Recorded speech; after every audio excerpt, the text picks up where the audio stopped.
Another he say, she say, Pooch. Wolf. And we're going to change it up a little bit today. We're going to talk about health, nutrition, and things along those lines. So to jump right into it, we decided to do a challenge for a week. We're going to be pescatarians for a week. Now, this is not new to me. I've done this before. I did it for 5 years, and I recently started. Wait, how long has it been since I started eating meat? Maybe, I don't know, 9 months. So it's been a while. But I started it because I watched a documentary on Netflix called What the Health. Came out in 2017. It's a really good documentary. Highly recommend it. You've watched it. Just uncovers a lot of the ugly secrets about the meat industry in the United States. So a lot of interesting things in there. But yeah, so it just kind of, it's really supporting being a vegan. I was a little extreme, so I went the pescatarian route. So, you know, if you don't know what a pescatarian is, some people don't.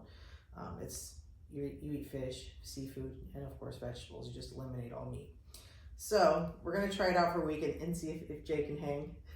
I'm definitely going to be able to hang because, you know, I want to change I've been meaning to change, you know, the way I eat around. And because, you could work out, but if you ain't got the diet right, then you kind of losing half the battle.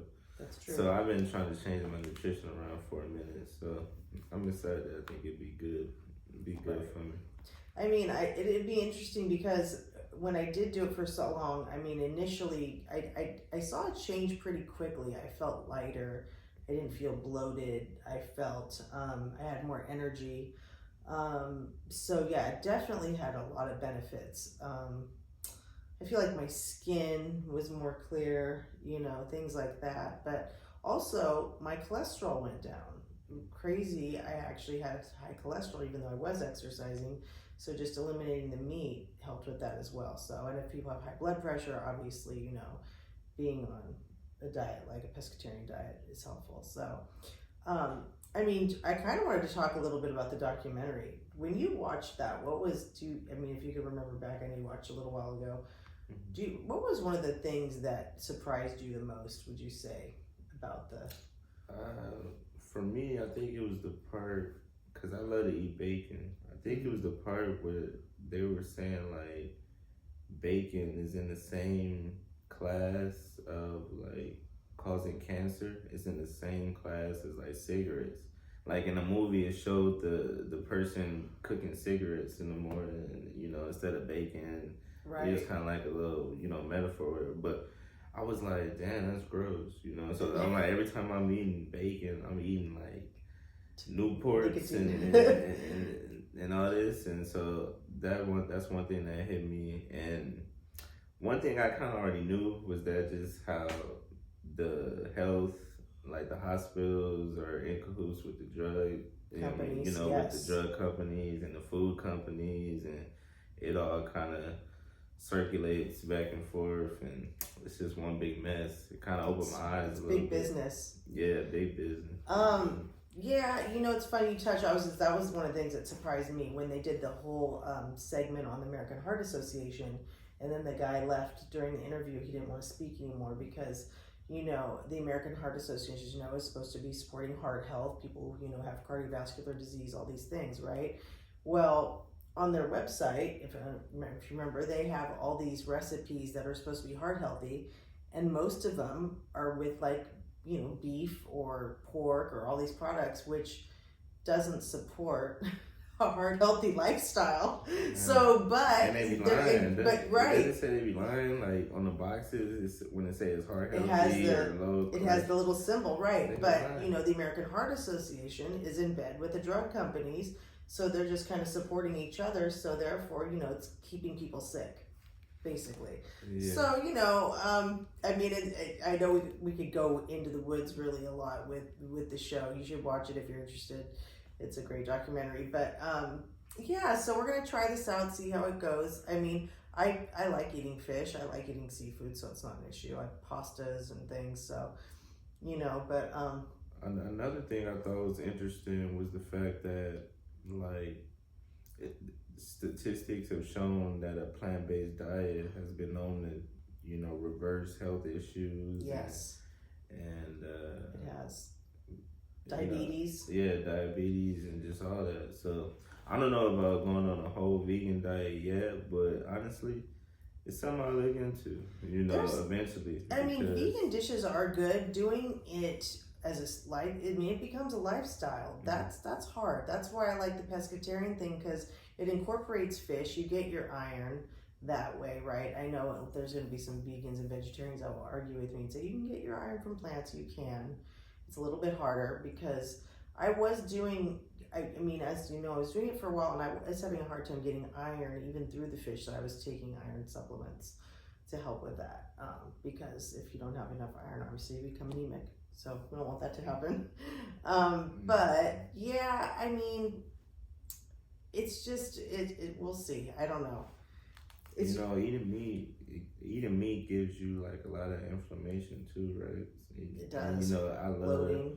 Like, I'm a meathead. I love whatever, but I also be having inflammation, and that ain't cool. So honestly, your best asset is your health. So I don't know. I've been taking a lot of that into consideration. So I'm happy about this pescatarian challenge, and we'll see if he helps with making the food. I don't know about how to make the food. I'm gonna be in charge of that. He's gonna assist with eating it.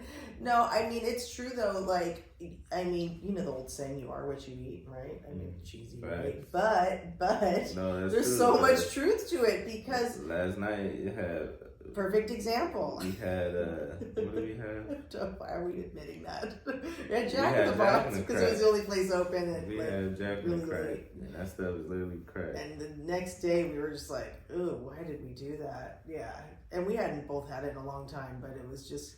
Now you could feel it. You could feel the toilet just taste. Sitting there in your gut. Yeah. It's gross. So, yeah, well, everyone can slip up every now and again. It was just one of those desperate moments. But you know what? I mean, yeah, I'm excited to see how this goes for you, because, but I think you'll be fine. Here's the thing. One of the things I would love to just tell people is, everyone's like, oh, I can never be a vegetarian, or this and that.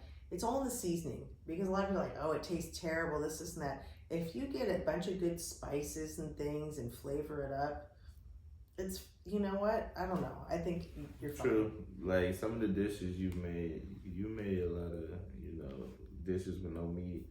Mm-hmm. And honestly, it really do depend on the way you season it. Because some vegan dishes I've tasted have been bomb as hell. I know. I'm always surprised that you like it. I'm like, oh, he's not going to like it. There's no meat. But he surprises me. He likes it. So, yeah. No, I mean, exactly. It's just...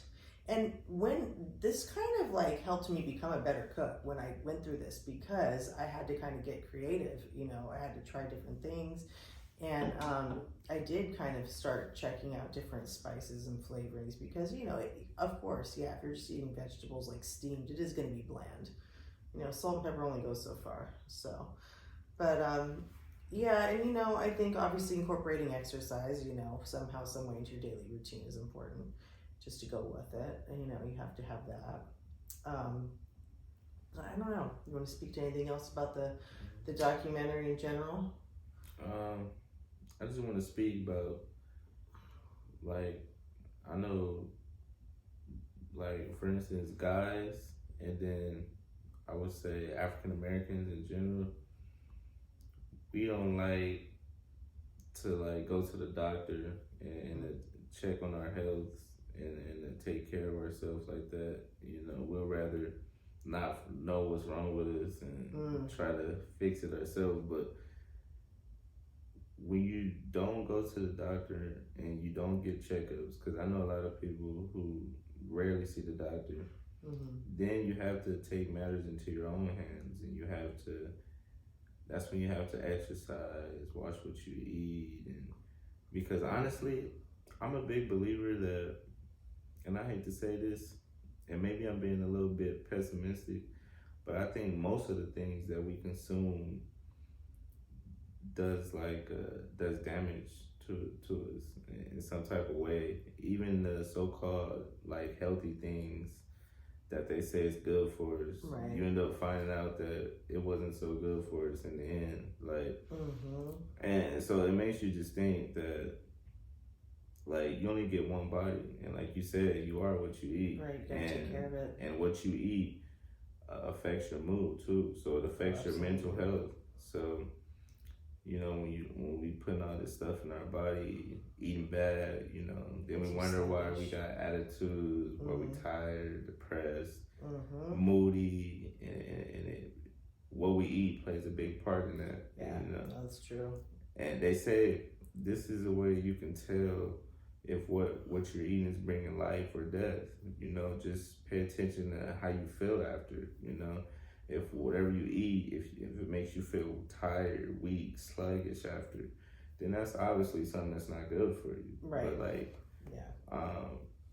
eating like your vegetables, your fruits and stuff like that, when you eat it, you don't feel all like, oh, notice how every time we eat McDonald's, In-N-Out or something like that, we like, I didn't sit right. But then, you know, when you eat fruit or something like that, you're not saying, that just it, you know, it's okay. No, so it's like, we just gotta be more, me in general, vigilant about gotta be more aware, you know, as a people.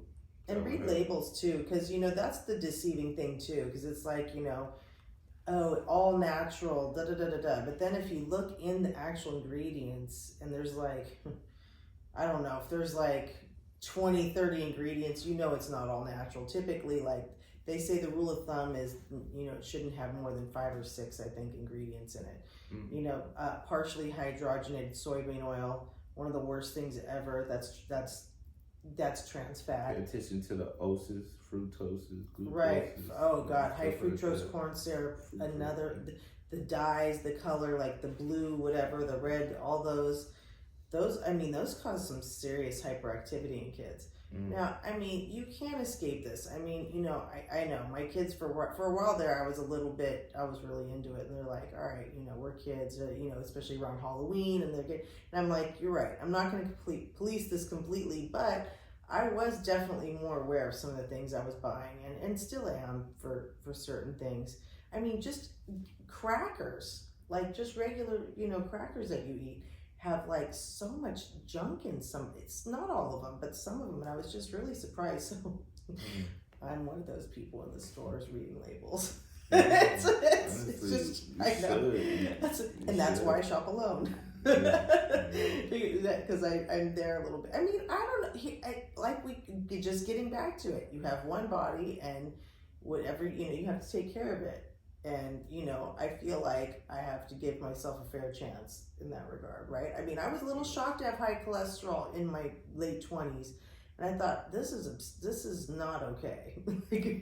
You know, and I was eating out a lot, you know, and I'm sure that, because obviously when you eat out, you don't know what, you know, how they're preparing the food and the butters and the oils and things like that. But, God, that was a wake-up call for me. You know, because the last thing I want to do is go on cholesterol medicine. So I thought, okay, no. Yeah, those medicines the worst, you know. There's all the side effects and things like that. Yeah, no, it's true. And I mean, and then your body has to adjust to that, and that's not good for you. So if you could alter it in your own way.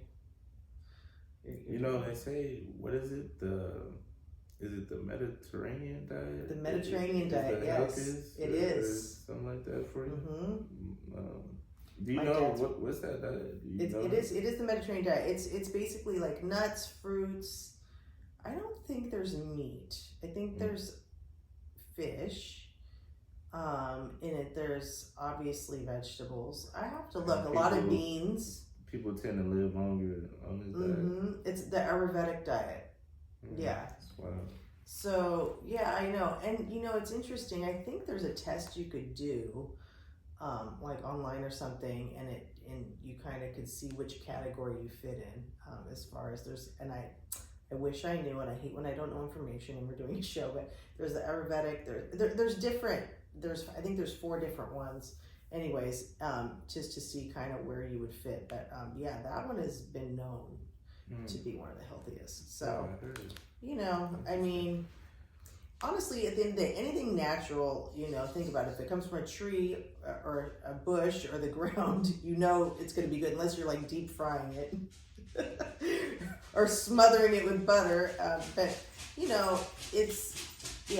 mean, like I was saying, beans, lentils, all those things are super heart healthy, low fat. It's wild how America, we're like the most obese country, right? Very unhealthy. I mean, it's not wild to think about, but it's just. Go to Europe, it's not like that. Yeah, you go to these different places, and it's like we just want more. We get the meals, the double doubles, the super size. I mean, look, they have McDonald's in Europe. The difference is their lifestyle is different. They truly believe, like, for instance, they will close their stores. I know in Italy they do this for like 2 or 3 hours and take a break during the day to go be with their families or do their thing. Like, they don't have the same work ethic as us. Like, they're not doing that grind, so they're not rushing around. They have time to prepare a meal that's like fresh. They're not going to grab fast food or whatever, you know what I'm saying? So it's kind of like that plays a part in it, I feel like. I mean, I remember we were shopping and I'm like, why are the stores closed? And I forgot what they called it, but I was like, oh yeah, they're just taking a break. I'm like, you just take a break in the middle of the day and you close your store. Like, how do you make it? But then they're open later at night, but they highly value time with their family, and they're still kind of old school in some regards when it comes to, they'll probably go to the market every day, not, for the week, and prepare whatever that night. And I don't know, there's something to be said about that. So yeah, different lifestyle there. We're running ourselves a little ragged and I wonder how much healthier I would be if I didn't grow up on McDonald's, because my mom, she used to work at McDonald's, so she used to bring home McDonald's, come home, and that's you can't falter for that though, right? No, I mean, I don't. I mean, honestly, it's free food or whatever, and it's a way to take care of your kids. Right? Absolutely. But I'm not faulting anybody for that. Yeah, but it just, I know what you mean. I just want to know, like, I would love to know the effect, like, some of this fast food has on young kids in terms of, I'm sure that plays a part in some of these kids that are dyslexic and, probably definitely like obesity, but yeah, I mean, attention span ADHD, with some of those food coloring that I was telling you about, really, keeping attention, because some of it can cause some super hyperactivity in kids. I know that for a fact. But kids love McDonald's. Yeah. You know what? My kids are In-N-Out fans, because I'm that mom. Like, why would you take us to McDonald's? I'm like, no, In-N-Out's here. We're being bougie. We're going to No, but In-N-Out, they just came out with it's the second healthiest cheeseburger, I think, right? Didn't I just I don't get that. That's wild. I mean, listen, we're also, I'm like, I know, I'm not the fast food mom. I'm not. Now, yeah, we eat out, but but if it's fast food, it's usually In-N-Out. I'm trying to think.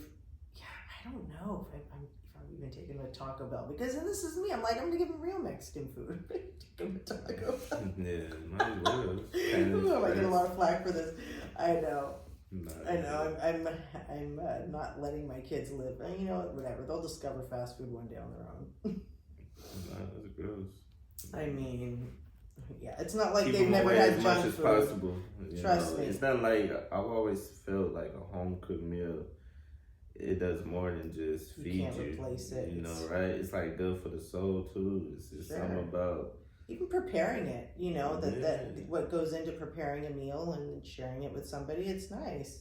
You ain't got somebody just slapping your stuff together, rolling it in the oven, handing it to you in 30 seconds. Like, right, that's already been like frozen. That's been sitting there for hours, just waiting for you.